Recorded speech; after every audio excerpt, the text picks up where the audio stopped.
ఒక చిన్న వచనాన్ని చదువుకొని ధ్యానం. పరిశుద్ధ గ్రంథంలో నుండి మొదటి యోహాను పత్రిక 5వ అధ్యాయము 19వ వచనం.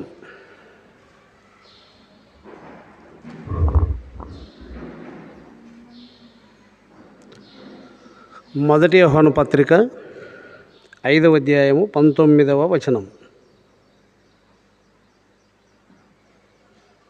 అందరూ కలిసి చదవండి.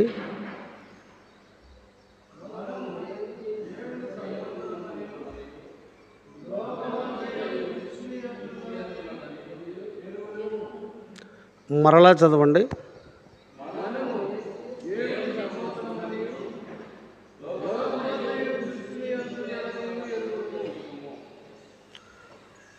అలాగుననే మత్తయి సువార్త 4వ అధ్యాయము 8వ వచనం.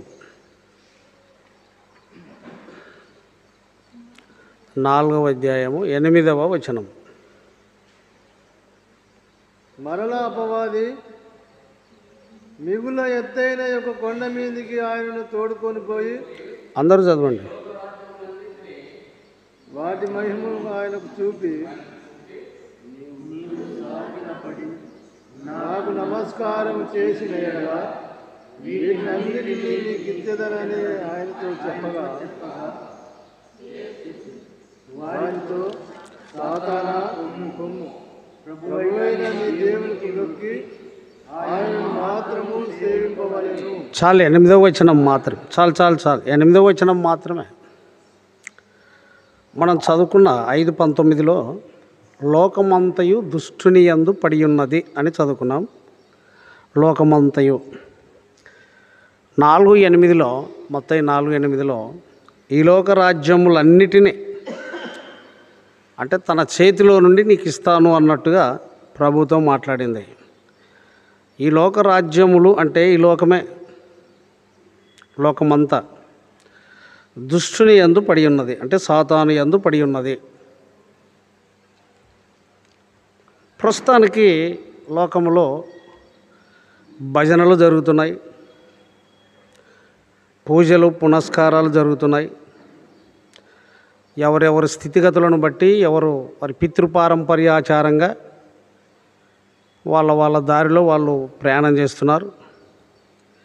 లోకంలో ఉన్న ప్రతి మతము ఒక మార్గాన్ని ఎంచుకొని వెళ్ళిపోతూ ఉన్నది. సమాధానం కొరకు, శాంతి కొరకు, పాప పుణ్య కర్మ ఇవన్నీ పోవుట కొరకు ఒక్కొక్కరు ప్రయత్నం చేస్తూ ఉన్నారు. అందులో ఒక భాగంగా క్రైస్తవులు ప్రభువును ఆరాధిస్తూ ప్రభు మార్గంలో సాగిపోవుటకు వీరు కూడా ప్రయాసపడుతున్నారు. అయితే లోకంలో సమాధానం లేదు, శాంతి లేదు. రోమాపత్రిక 3వ అధ్యాయం 16వ వచనం ప్రకారంగా చూడండి, తీయండి.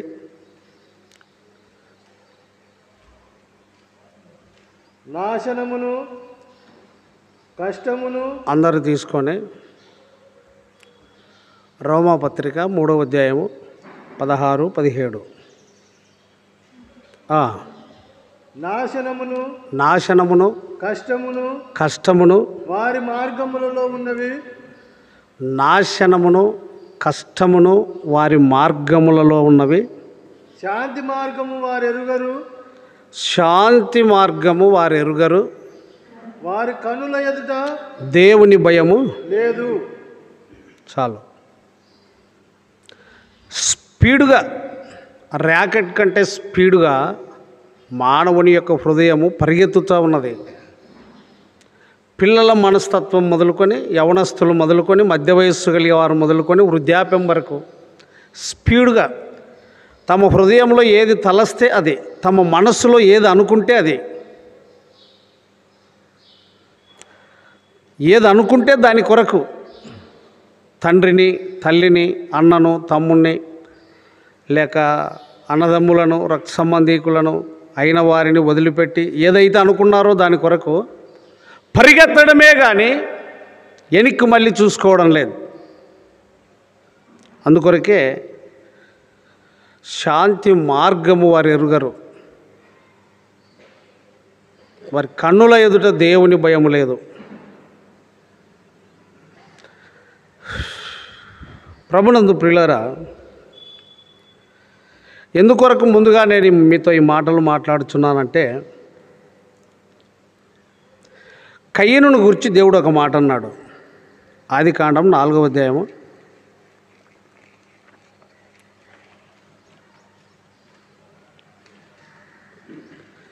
7వ వచనం, 4:7. నీవు సత్క్రియ చేసిన ఎడల, అందరు తీసుకొని 4:7. నీవు సత్క్రియ చేసిన ఎడల తలనెత్తుకొనవా, సత్క్రియ చేయని ఎడల వాకిట పాపము పొంచియుండును. నీ ఎడల దానికి వాంఛ కలుగును, నీవు దానిని ఏలుదువనెను.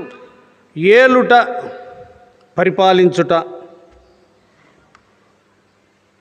మొట్టమొదటి కొడుకు. లోకరీతిగా చెప్పుకోవాలంటే ఆదాము అవ్వ దేవుని పిల్లలైతే నీకు కోపం ఎందుకు?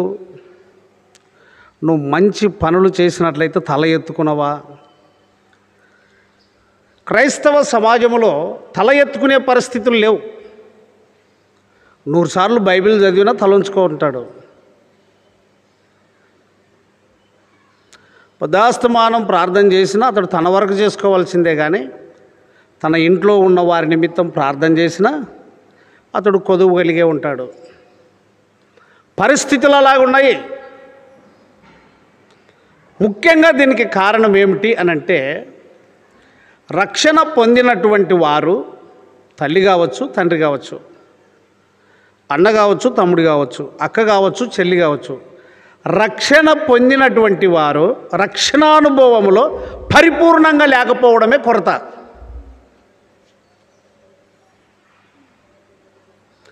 రక్షణ పొందాము అని చెప్పడం వచ్చింది. నేను ప్రభుని నమ్మి ఫలానా డేట్ అని డేట్ చెప్పడానికి సమయము ఉన్నది, అన్నీ ఉన్నాయి. కానీ క్రైస్తవుల మధ్య ఆ రక్షణానుభావము పరిపూర్ణంగా లేదు. లేదు అంటే ఏం కొదువు ఉందంటే, 1 యోహాను 1:7 చూడండి. అయితే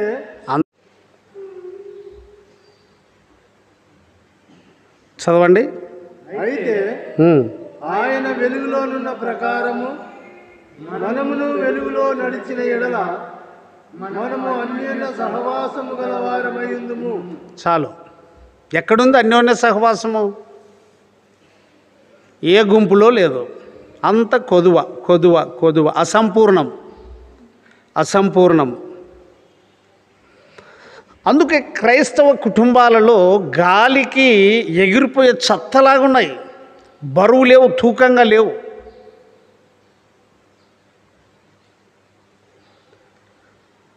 మీరు ఆలోచిస్తారో లేదో నాకు తెలియదు, మీరు అనుభవంతో అన్వేషణ చేసుకుంటారో లేదో నాకు తెలియదు, కానీ పొయ్యి మీద పెట్టిన అన్నము వండడానికి సరి అయిన మంట ఉంటేనే అది ఉడుకుతుంది, కానీ మంట మండి మండక అది అన్నము కాదు. అటు సగము మీరు పలకరు, నాకు తెలుసు, అది వంట కాదు. అన్యోన్య సహవాసం కలవారమయ్యుందుము. ఆయన వెలుగులోనున్న ప్రకారము మనమును వెలుగులో నడిచిన ఎడల. యాడుంది నడక? బైబిల్ పట్టుకునేది తెలుసు, మోసేది తెలుసు, స్తుతి కీర్తనలు పాడేది తెలుసు. ఏ సమయానికి అవి టైం టేబుల్, అంటే స్కూల్ పిల్లల మాదిరే. First period Telugu subject, second period social, 3వ పీరియడ్ సైన్సు, 4వ పీరియడ్ ఇంగ్లీష్. మధ్యాహ్నం ఫస్ట్ పీరియడ్ డ్రిల్లు, 2వ పీరియడ్ మ్యాథ్స్ లెక్కలు, 3వ పీరియడ్ పీటీ అంటే మళ్ళీ డ్రిల్లు. టైం టేబుల్ ప్రకారంగా స్కూల్ పిల్లలకు ఏ విధంగా ఆ టీచర్స్ టైం టేబుల్ ఇస్తారో అట్లా బైబిల్ పట్టుకొని తిరిగే సంఘాలల్లో టైం టేబుల్ అంతే. ఈ పొద్దు ఈ పాటలు అన్యోన్య సహవాసం లేని పాటలు, అన్యోన్య సహవాసం లేనటువంటి జీవితం. కోకొల్లలు ఎక్కడ చూసినా బైబిల్ ఇయ్యాలు మోసుకొని తిరుగుతారు. అన్యోన్య సహవాసం ఉందా? ప్రశ్న వేసుకునేదే లేదు, పరిశోధనయే లేదు.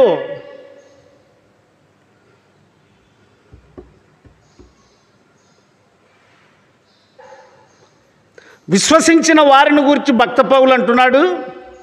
2 కొరింథీ 13:5 చూడండి. రత్నమ్మ ఏం పని చేస్తున్నావు ఇవాళకే? 5 వచనం తీసిన వారు చదవండి.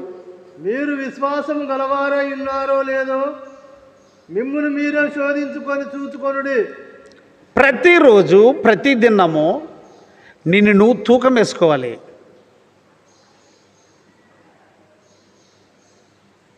ఎవరిని కూర్చో కాదు, నువ్వు ఎవరిని కూర్చో తొందరగా వస్తుంది నీకు ఆలోచన.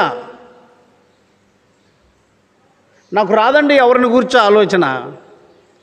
నేనే కొదువు కలిగి ఉన్నాను. ఎవరి కొదువును నా ముందు పెట్టుకున్నా, నెత్తిన పెట్టుకున్నా, హృదయంలో పెట్టుకుంటే నాకు కలిగేదేమి?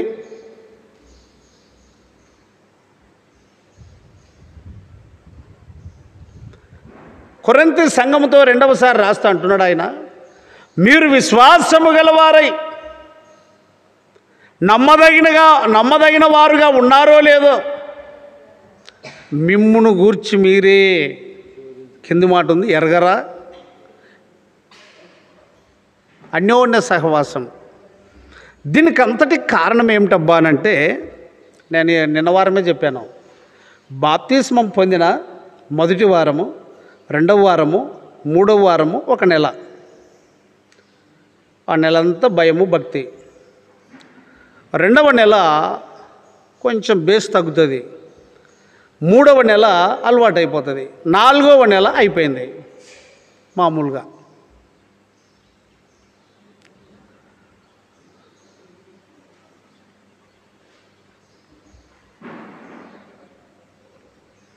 వారి కన్నుల ఎదుట ఏమి లేదు. అబ్రహాము దేవునికి భయపడ్డాడు, ఇస్సాకు దేవునికి భయపడ్డాడు.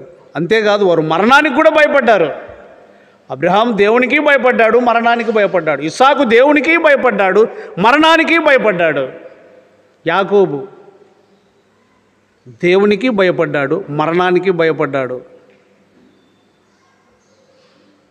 సంసోను మరణమునకు భయపడలేదు, స్థానికంగా గట్టిగా నిలవబడ్డాడు.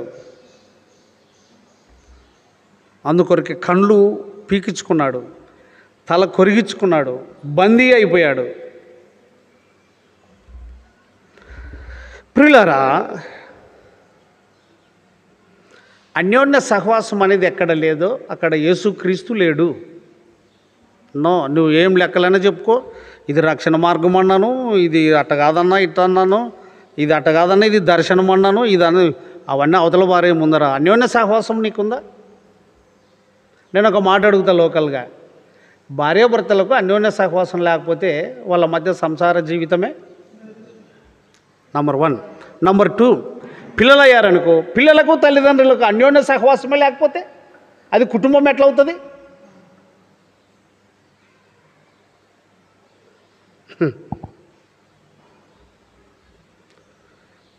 బైబిల్ అట్టి మనుషుల మధ్య జ్యోతులుగా కనబడినట్లు దేవుని యొక్క వాక్యాన్ని మీ చేత పట్టుకోండి అని. అంటే హృదయంలో వద్దా? నేను ముందుగా అడుగుతా, చేతిలో ముఖ్యమా, హృదయంలో ముఖ్యమా? అంటే పైనిండా భయమే నీకు. చాలా స్థలాలలో బైబిల్ లేకుండా మాట్లాడడం జరిగింది. అంటే ఎందుకు మాట్లాడాలి, ఆడ దండుకున్నారు, ఊరికే పోదాం అన్నట్టుగా పోతే వాళ్ళు సమయం ఇస్తారు. హృదయంలో నిండు దాన్ని బట్టి నోరు మాట్లాడును అన్నట్టుగా అన్యోన్య సహవాసం ఉందా? ఆలోచన చేసుకో. పిల్లలతో, తల్లిదండ్రులతో అన్యోన్య సహవాసం ఉందా? అన్యోన్య సహవాసం లేదు అంటే నువ్వు వెలుగులో నడుచుట లేదు. 7వ వచనం ఏముంది చూడు. అయితే ఆయన వెలుగులోనున్న ప్రకారము. ఇంకెవరు చదవరా? కాంట్రాక్టా? ఎవరు చదవరా? అంత అన్నకేపు చెప్తారు, ఆయన నేర్చుకునే బాగా అట్లుండాలి. మరి ప్రకారము మనమును వెలుగులో నడిచిన ఎడల మనము అన్యోన్య సహవాసం ఆగండి ఆగండి. ఎఫ్ఎస్సి అది అట్లా ఉంచుకొని ఎఫ్ఎస్సి 5 అధ్యాయము 8వ వచనము. మీరు పూర్వమందు చీకటి అయ్యుంటిరి. ఇడిస్తట్లు లేవును ప్రభు స్తోత్రం. పూర్వమందు చీకటి అయ్యుంటిరి. పూర్వము అంటే దేవుని ఎరువకము. ప్రభు స్తోత్రం కలుగునుగాక. ఆమేన్. గుర్తించుకోండి, ఉదయకాలం పూర్వము చీకటి అయి ఉంటుంది అంటే దేవుడు లేని ప్రజలుగా ఉంటుంది. క్రీస్తును ఎరగనప్పుడు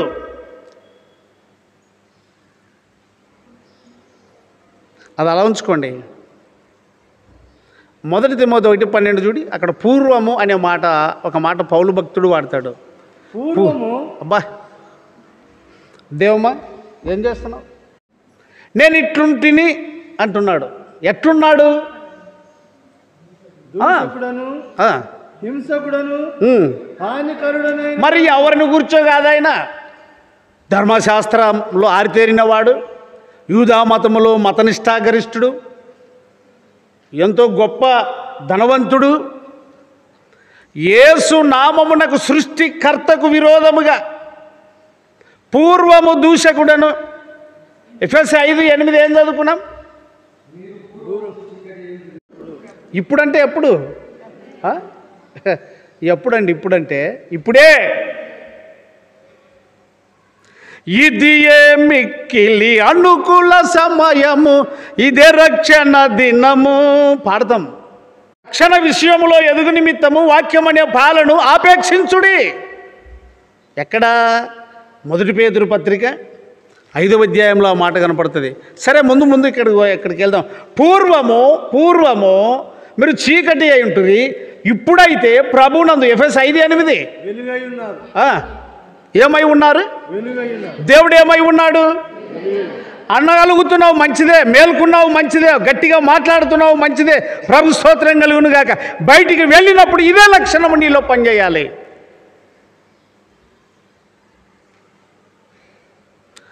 ఆయన ఏమిగా ఉన్నట్లు ఆయన వెలుగులోనున్న 7వ వచనము 1 యోహాను 1:7 అక్కడి నుంచి కదా. ఏముంటుంది? అన్యోన్య సహవాసం. అన్యోన్య సహవాసము అనే దానికి ఎవరైనా చెప్పగలరా? దానికి పూర్ణమైన మాట అన్యోన్య సహవాసము. నేను చెప్తే బాగుండదేమో, మీరు చెప్తే బాగుంటుంది. బుజ్జి ఆ కుర్జా, నేను ఇక్కడ అడగలే, అట్లా ఉండండి. చెప్పండి. దేనికి? వేలకొలది ఎందుకు అనకూడదా? ఆయన పనిని బట్టి అన్నారు, అనకూడదా? నువ్వు మేలు మనగాడవే, ముందు రాజువే. మన 40 దినాలు వాడు భయపెట్టిస్తుంటే ఊకుకుచ్చుకున్నావు, చీర కట్టుకున్నావు తీరు. ఇది లేకపోయి అది లేకపోయి నీకెందుకు పోయేది? ఇక్కడ ఏమి పొరపాటు అంటే, సౌలును మనుషులు ఏర్పాటు చేసుకున్నారు, దేవుడు ఏర్పాటు చేయలే. అది సంగతి. సౌలును మనుషులు ఏర్పాటు చేసుకున్నారు. ఎట్లా చూద్దాం ఆ మాట కూడా. సమూయేలు వృద్ధుడైనప్పుడు తన కుమారులను ఇశ్రాయేలుల మీద న్యాయాధిపతులుగా నియమించెను. కుమారుని ఇబ్రాంపురంలో.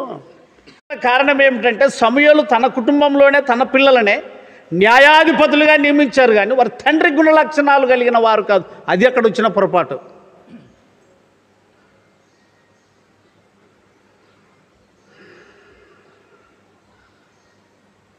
నీ కుమారుల ప్రవర్తన నీ ప్రవర్తన వంటిది కాదు, కనుక మాకు సకల జనుల. చూడండి ఆ వచనం చదువు. సకల జనుల మర్యాద చొప్పున మాకు ఒక రాజును నియమింపుము, అతడు మాకు న్యాయం తీర్చునని అతనితో అనిరి. మాకు న్యాయం తీర్చుటకై రాజును నియమింపుమని వారు అనిన మాట సమూయేలు దృష్టికి ప్రతికూలంగా ఉండెను. ఇష్టం లేదు గనుక సమూయేలు యెహోవాను ప్రార్థన చేసెను. అందుకు యెహోవా సమూయేలునకు సెలవిచ్చినదేమనగా, జనులు నీతో చెప్పిన మాటలన్నిటి ప్రకారము జరిగింపుము. అవును, నువ్వు చెయ్యి, వాళ్ళు చెప్పినట్టు చెయ్యి. వారు నిన్ను విసర్జింపలేదు గాని తమ్మును ఏలకుండా నన్నే విసర్జించి ఉన్నావు. నన్నే ఇడిచిపెట్టినారు. ఊక చెయ్యి. ఆ రాజు ఎట్టటోడు వాళ్ళకే తెలుస్తుంది. అందుకని ఏడిస్తే కూడా నేను విడిపించను. వాళ్ళు కోరుకున్నందుకు నలగాలి. వారు సొంత ఉద్దేశం చేత అడిగినందుకు ఏర్పాటు చెయ్యి. నిన్ను కాదు వాళ్ళు విసర్జించింది, నన్నే. అసలు నన్ను లెక్క చేయలేదు వాళ్ళు. కనుక తెలుసుకోవాలి అంటే ఆ రాజు అవసరం.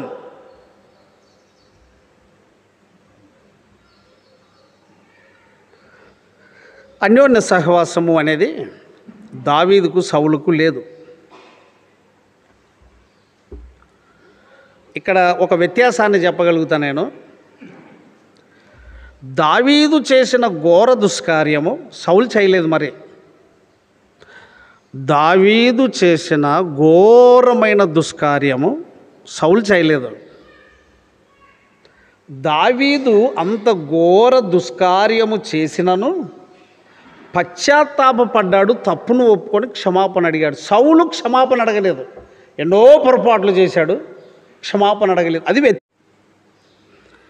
తగ్గించుకునే స్వభావం దావీదుకు, పశ్చాత్తాపడే స్వభావం దావీదుకు, కనికరపడే హృదయం దావీదుది. అందుకొరకే నా హృదయానుసారి. మళ్ళీ తిరిగి చూసిన వాడు కాదు దావీదు. బహు జాగ్రత్తగా ఉన్నాడు. వ్యాఖ్యానకర్తలు అంటారు, లేక మనం చూస్తే కూడా 6వ వచనం 51:16 నీవు బలిని కోరువాడవు కావు. తీసుకోండి అందరూ.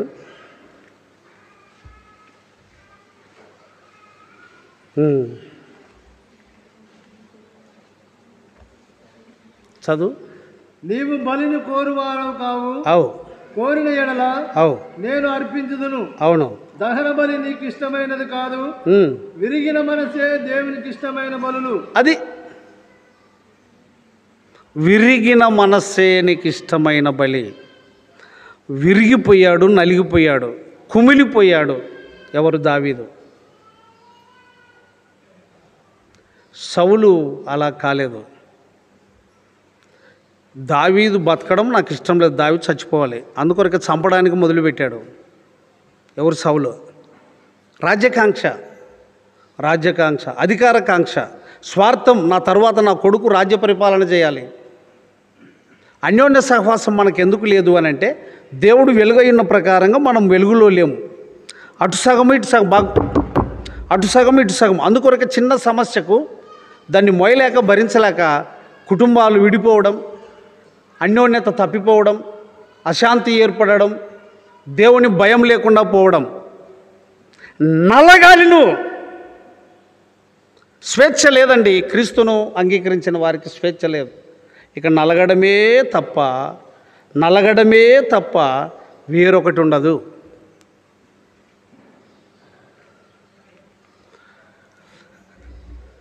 రక్షణ పొందామంటున్నాం కానీ కుటుంబాల విషయం నిర్లక్ష్యం ఎందుకు వచ్చింది? ఎందుకు వచ్చింది? వారు మారరు. ఎట్లొస్తుంది నీకు ఈ మాట? వారు నమ్మరు. ఎట్లొస్తుంది నీకు ఈ మాట? నిజమైన రక్షణ అనుభవం అటువంటిది కాదు. మేల్కొని వినండి. మనం ఏం చేస్తున్నామంటే రక్షకుడైన దేవుని శక్తిని కించపరుస్తూ, మన బలహీనమైన మాటలను బలపరుస్తూ, మన బలహీనతల్లో మనమే బలవంతులం అన్నట్టు బలవంతుడైన దేవుణ్ణి బలహీనునిగా చేస్తున్నాం. కారణం రక్షణ అనుభవం సరి అయినది కాదు. సరి అయిన స్థితిలో లేము మనం.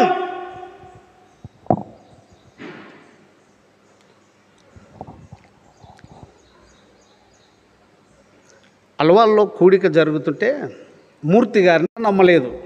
ఇది బేస్ ప్రతి కుటుంబంలో జరిగే సమస్య. ఇద్దరు ఒకేసారి అంగీకరించడం అసాధ్యం. ఏదో లాటరీ గుడ్డోడు బుర్లాకు దొక్కినట్టుగా ఏ ఇంట్లోనైనా ఒకవేళ జరగచ్చు, అది అరుదు. భార్య ప్రభువుని అంగీకరించింది అంటే, భర్త మారలేదు అంటే ఆమె రక్షణ అనుభవంలో లోటుంది.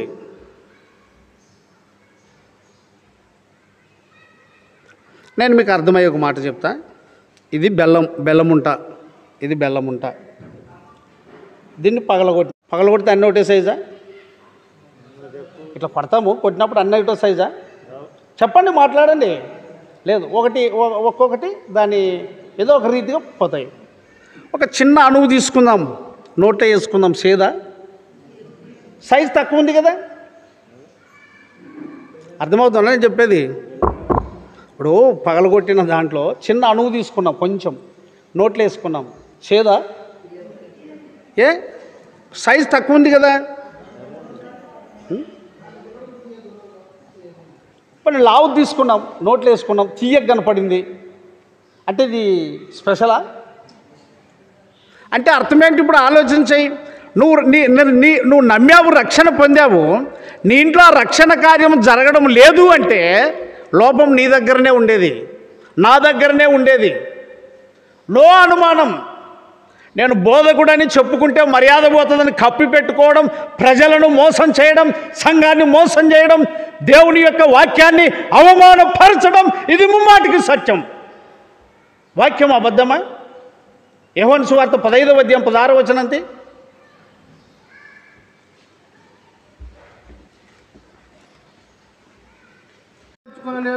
తీసుకొని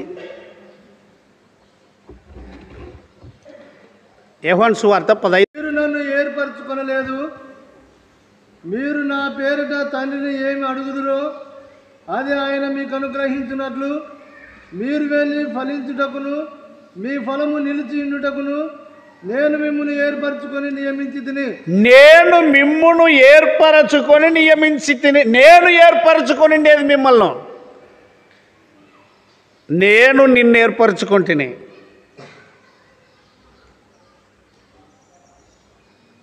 భార్యను ఒక ఇంట్లో ఏర్పాటు చేసుకున్నాడు, ఒక స్త్రీని ఏర్పాటు చేసుకున్నాడు.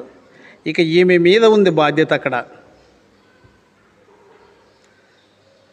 ఇప్పటికీ నీ కుమారులు మారలేదంటే లోపం నువ్వే, నేనే, ఏ అనుమానం లేదు. బాగా గుర్తుపెట్టుకోండి. త్వరగా వాళ్ళు నమ్మలేదు, నువ్వెట్లా నమ్మావు? వాళ్ళు నమ్మలేదు, నువ్వెట్లా నమ్మావు? నువ్వు కూడా నమ్మలేదు. నేను ఒక మాట అడుగుతా, మానవుని ఎందుకు చెప్తావు? నీవు సరైన లైన్లో లేవడా? ఏ అనుమానం లేదు, సరైన లైన్లో లేవు, విన్న ప్రకారంగా లేవు, వినదాని ప్రకారంగా జీవించడం లేదు. అంగీకరించిన విశ్వాసం నువ్వు వదిలిపెట్టావు, మరలా లోకం అనే విశ్వాసాన్ని పట్టుకున్నావు. ఆయన వెలుగులోనున్న ప్రకారము మనమును వెలుగులో నడిచినడేలా ఏ సహవాసం కలిగి ఉందము? ఎక్కడుంది సహవాసం? అన్యోన్య సహవాసం ఎక్కడుంది? నీ ఇంట్లో ఉందా? నీ ఇంట్లో ఉందా?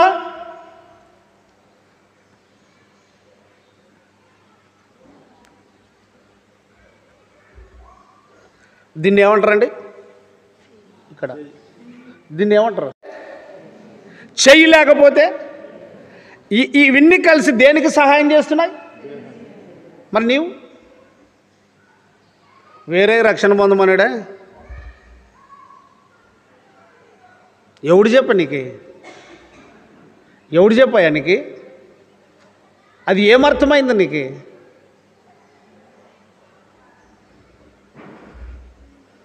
అవిశ్వాసికి విశ్వాసికి పాలు లేదు. ఎవడు చెప్ప నీకు? ఇతరులను మోసే విశ్వాసమే నీకు లేదు అసలు. ఒకరిని ఇప్పుడు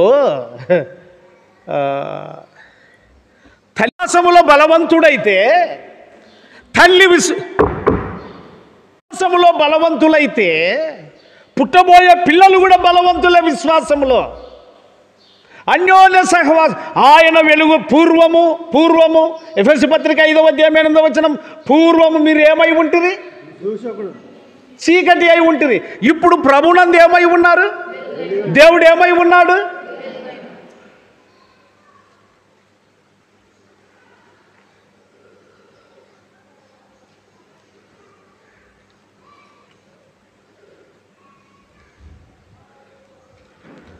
నువ్వు లోనికి దిగితేనే తెలుస్తుంది, కానీ వచ్చి పోయితే ఏం తెలియదు నీకు.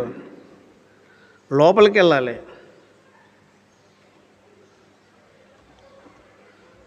ఏమండి ఎక్కడ పారిపోతావండి? ఎక్కడ పోయినా పట్టుకుంటుంది వాక్యము, ఎక్కడ పోయినా నిన్ను పట్టుకుంటుంది.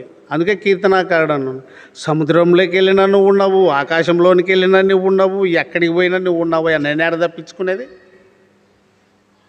ఆయన సర్వం తర్యామి.